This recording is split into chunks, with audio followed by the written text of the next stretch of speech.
Assalamualaikum warahmatullahi wabarakatuh.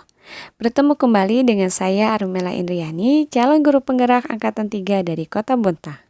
Dalam kesempatan kali ini, saya akan menyampaikan tugas modul 2.1.A.9 mengenai koneksi antar materi. Berikut penjelasannya. Yang pertama, apa yang dimaksud dengan pembelajaran berdiferensiasi dan bagaimana hal ini dapat dilakukan di kelas? Menurut Tomlinson, pembelajaran berdiferensiasi adalah usaha untuk menyampaikan proses pembelajaran di kelas untuk memenuhi kebutuhan belajar individu setiap murid. Maka, pembelajaran berdiferensiasi adalah serangkaian keputusan masuk akal yang dibuat oleh guru yang berorientasi kepada kebutuhan murid. Di mana pembelajaran berdiferensiasi di kelas terdapat 3 hal, yaitu diferensiasi konten mengenai pengetahuan dan keterampilan, lalu diferensiasi proses mengenai ragam, tahap, dan alur, lalu yang ketiga adalah diferensiasi produk, kesepakatan demonstrasi pemahaman. Pertanyaan yang kedua, bagaimana pembelajaran berdiferensiasi dapat memenuhi kebutuhan belajar murid dan membantu mencapai hasil belajar yang optimal? Sebelum melakukan pembelajaran, guru terlebih dahulu melakukan identifikasi berdasarkan kebutuhan murid. Identifikasi kebutuhan murid yaitu kesiapan belajar, bersifat mendasar, bersifat transformatif, cepat, lambat, konkret atau abstrak, sederhana, kompleks, mandiri atau bantuan. Nah, kesiapan murid bisa dilihat dari alat yang disebut dengan equalizer yang diperkenalkan oleh Tomlinson.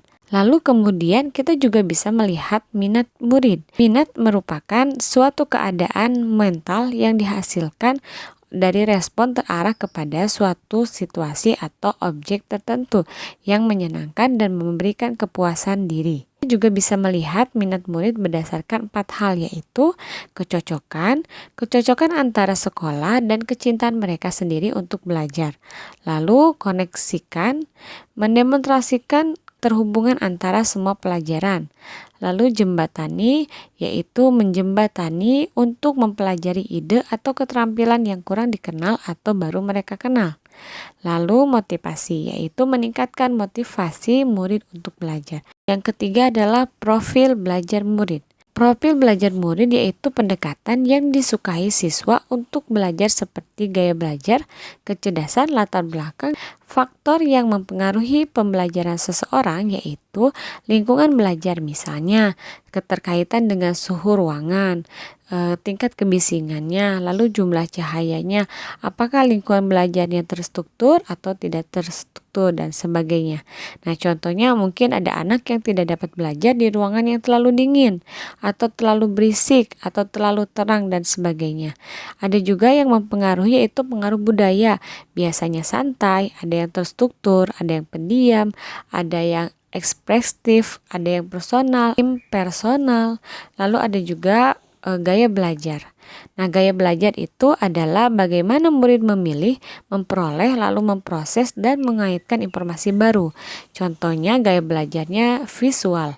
Belajar dengan cara melihat, misalnya melalui materi yang berupa gambar atau menampilkan diagram, PowerPoint, catatan, peta konsep, dan sebagainya.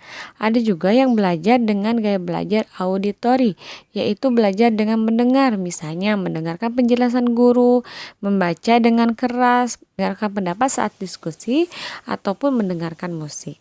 Nah, ada juga gaya belajar dengan cara kinestetik. Contohnya belajar sambil melakukan, misalnya bergerak, meregangkan tubuh, kegiatan yang membutuhkan pergerakan.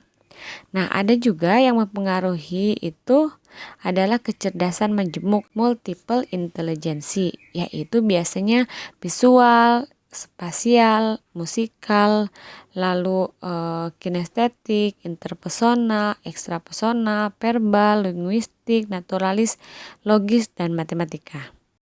Penerapan strategi berdiferensiasi yang tepat yaitu menggunakan diferensiasi konten, mendiferensiasikan materi sehingga murid mudah mengakses materi ajar. Lalu ada diferensiasi proses, yaitu guru memahami bagaimana murid dalam memaknai bahan belajar. Yang terakhir adalah diferensiasi produk. Memberikan tanggapan dan pilihan yang tepat bagi murid sesuai dengan minatnya. Ada yang laporannya dalam bentuk PowerPoint atau gambar, ada juga yang bentuk audio. Jadi anak-anak sesuai dengan minatnya. Jelaskan bagaimana Anda melihat kaitan antara materi modul 2.1 dengan modul 1 di program guru